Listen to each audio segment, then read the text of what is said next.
안녕하세요. 오늘은 정말 흥미로운 주제를 가져왔습니다. 공공재정 분야에서 뭐랄까 지각 변동이라고 할 만한 일이 벌어졌거든요. 바로 텍사스주가 비트코인에 아주 대담한 베팅을 했다는 소식입니다.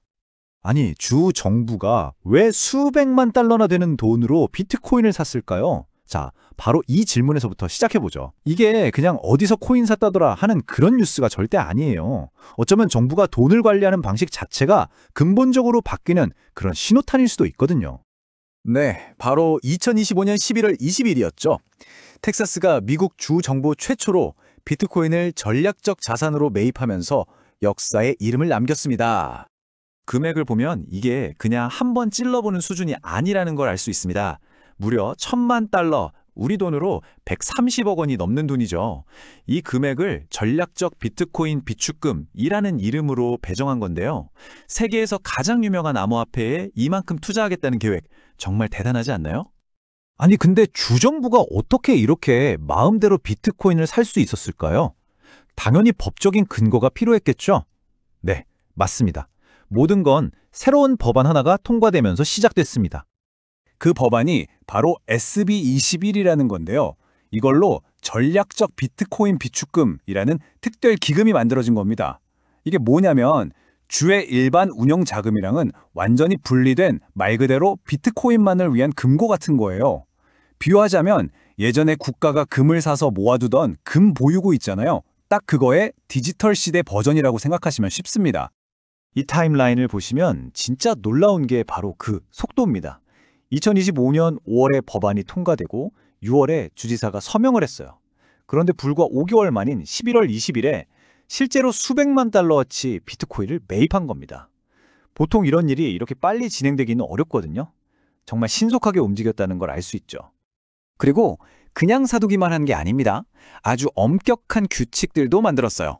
첫째, 비트코인은 해킹 위험이 없는 콜드 스토리지, 그러니까 인터넷이랑 완전히 분리된 오프라인 지갑에 보관해야 하고요. 둘째, 최소 5년 동안은 팔 수 없게 묶어놨습니다. 단기 시세차익의 목적이 아니라는 거죠. 그리고 이 모든 걸 감독할 5명의 자문위원회도 있고 2년마다 현황 보고도 해야 합니다. 정말 장기적인 비전을 가지고 체계적으로 접근하고 있다는 게 느껴지죠.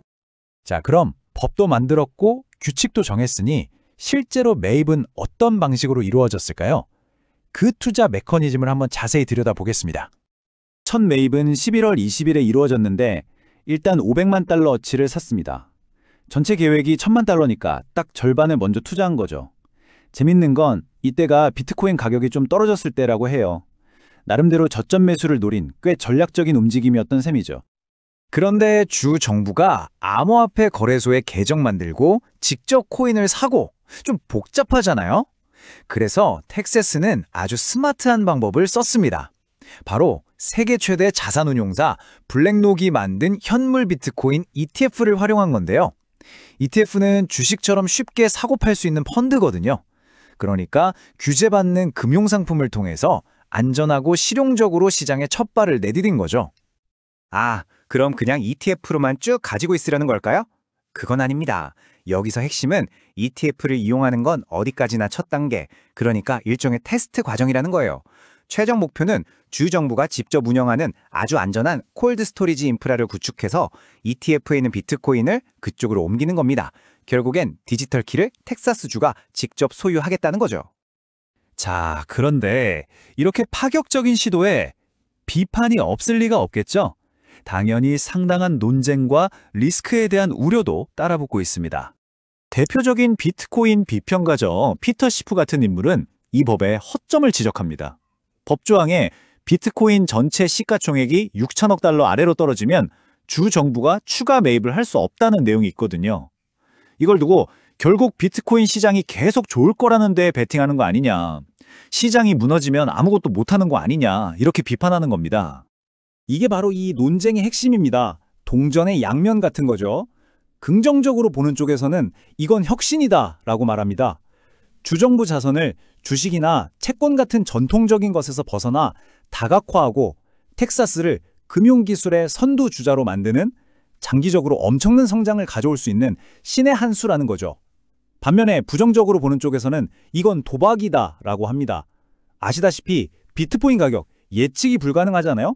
그런 자산에 우리 세금을 쓴다는 건 너무 위험하다. 이건 공공자금을 투기판에 던지는 거나 마찬가지다. 이렇게 보는 거죠. 혁신이냐, 도박이냐, 정말 팽팽한 논쟁입니다. 하지만 이 이야기는 여기서 끝나지 않습니다. 이건 단순히 텍사스주 하나의 이야기가 아니거든요. 어쩌면 미국 전체, 나아가 전 세계적인 거대한 트렌드의 시작일 수도 있습니다. 네, 맞습니다. 텍사스는 혼자가 아니에요. 사실 이 불씨는 이미 미국 전역으로 번지고 있습니다. 이걸 보시면 명확한 패턴이 보이죠. 애리조나나 뉴햄프셔처럼 이미 비트코인 비축금을 제도화한 선구자들이 있고요. 또 유타, 일리노이, 오하이오 같은 최소 24개 이상의 주에서 비슷한 법안을 검토하고 있습니다. 이건 뭐 거의 도미노 현상이라고 봐야죠. 공공재정을 운영하는 새로운 공식이 만들어지고 있는 겁니다. 그리고 이 논의의 판이 점점 더 퍼지고 있습니다. 이제는 주 정부를 넘어서 연방 차원에서도 미국의 전략적 비트코인 비축금을 만들자는 법안까지 발의된 상태예요. 자, 오늘 이야기의 결론입니다. 텍사스의 대담한 실험은 어쩌면 시작에 불과할지도 모릅니다. 이들의 행보는 우리 모두에게 아주 거대하고 중요한 질문 하나를 던지고 있습니다. 바로 이것이죠. 미래의 정부 금고는 과연 암호화폐로 채워지게 될까요? 여러분의 생각은 어떠신가요?